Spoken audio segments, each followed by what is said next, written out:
What's up, peoples? I just want to start this video first, shout out to the Jonas Files, Full Time Geek, uh, Official Fuzzy, a lot of the different people on this platform on Steemit that have used their powers for good. You know, I feel like I'm still, I've only been on the site for probably about a year, and I was pretty involved with a lot of different things. And I've been, bringing a lot of people to the platform, but I've been doing them kind of a disservice, I feel, because even, it's not that I don't necessarily explain it well. I guess I just assume that people already have an understanding of things, and which they don't. I have a friend, Acres 1881, that I got on the site like over a year ago, and he's still asking questions. So, in my mind, I feel like that's a failure on my part because, after all this time being on the site, he should have, at least 75% of the understanding that I feel that I have.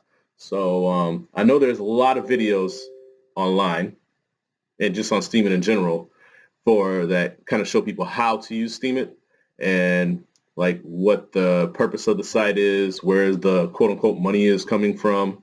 But people still kind of having a hard time finding their way around. So I'm basically going to do to the best of my abilities to explain Steemit in layman's terms.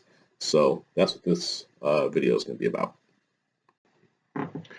All right, so let's start at the very, very beginning, like very beginning. So I'm here on Wikipedia because that's a source of information. But basically, what is Steemit?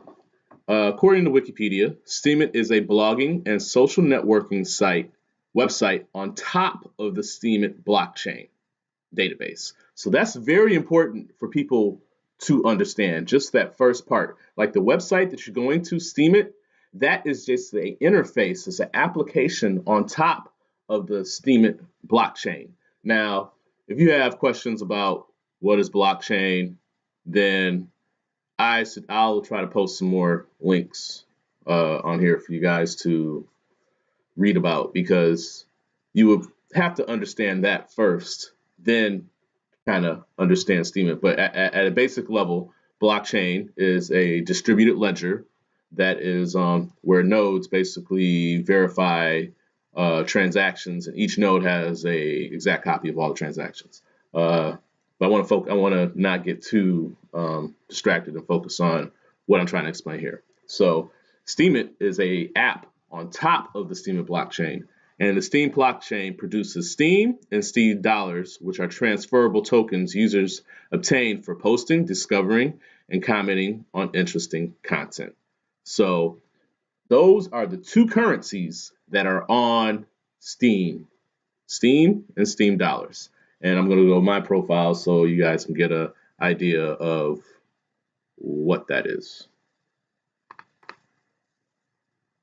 So the one thing about Steemit, it's all transparent because it is based off the blockchain. And in the blockchain, you can see every single transaction that somebody has done, and you can also see what balances they have. So really, there's no way to hide anything on the blockchain. The only way you can really truly be anonymous in blockchain is if you don't tie your address to yourself. And, being that Steemit is a social networking site, you're kind of bent to tie your account to yourself.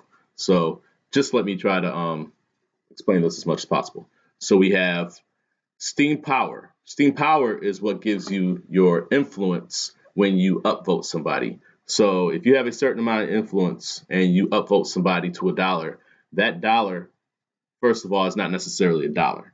It's a dollar's worth of Steem that you're generating. So Steem only comes into existence via Steem Power now. And Steem dollars are also created because that's a liquid way for people to get incentivized for their posts. So when you're on your profile, you'll see that you have Steem, Steem Power, and Steem dollars. and the savings. So let me kind of explain each one of these concepts to you again. So Steam Power, when you create a post, you'll see that you'll have three options. You can either go 100% power up, 50-50, or decline payout.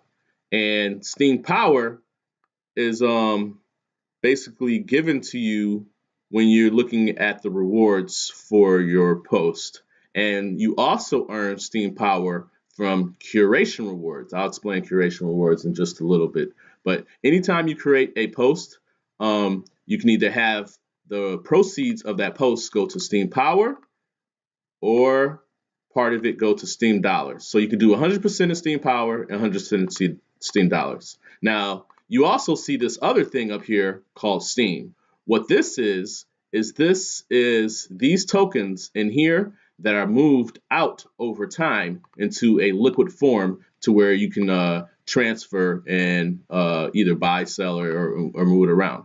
So essentially, when you do a process called powering down, you're basically saying that you're going to take all the tokens, or as many as you decide to put in here.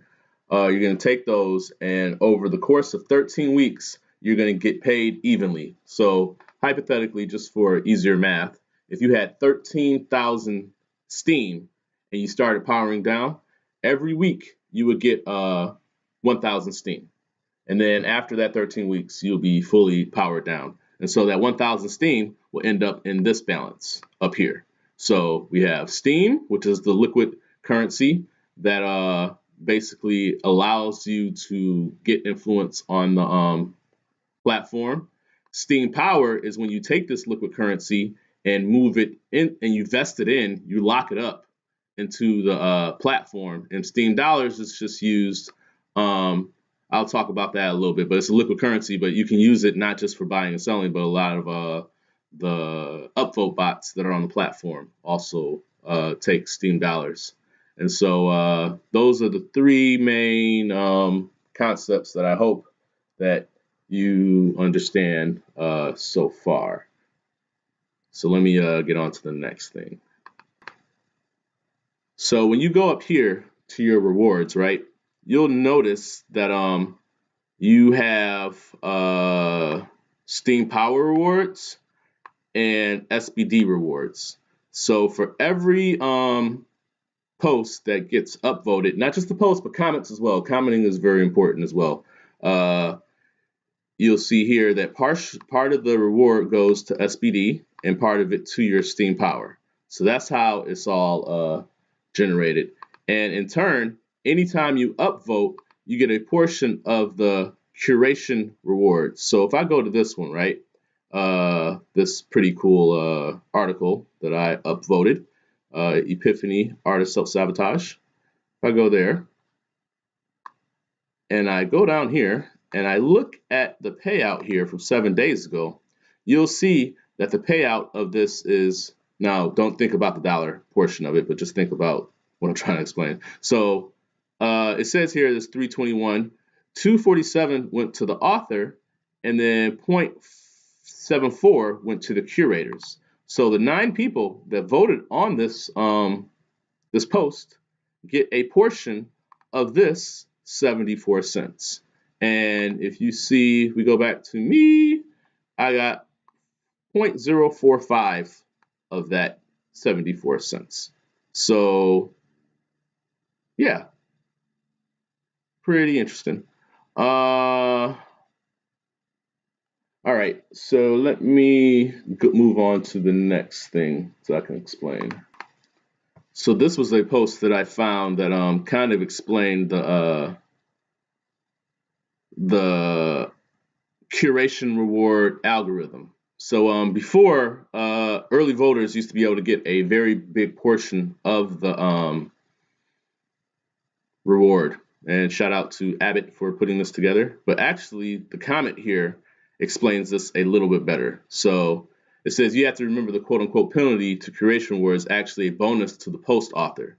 The earlier you vote for a post, the more the rewards go to the author of the post instead of you. So by voting early, you're saying, this was a really good post. The author deserves most of my curation reward. So here's a table that represents the reward split between the author and the curator over time.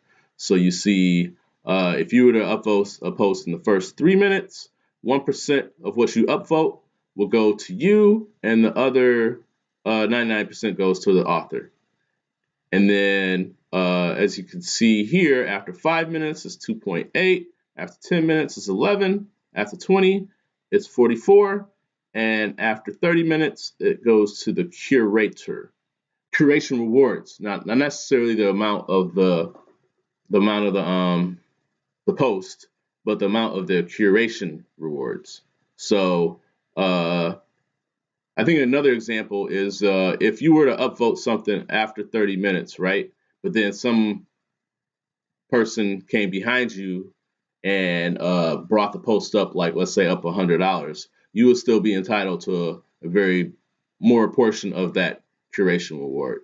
So I'm actually gonna have a link to this article here, so you guys can kind of delve into it a little better. So this talks about voting power. So essentially with Steemit, you are allowed 100% upvotes a day before your voting power starts going down. And if you look here, voting power is based upon how much Steem power, aka vesting team, an account holds, as well as how much voting an account has done recently. The Steem network attempts to approximate your average voting rate such that the Steem power is given post is approximately Steem power divided by the number of votes a day.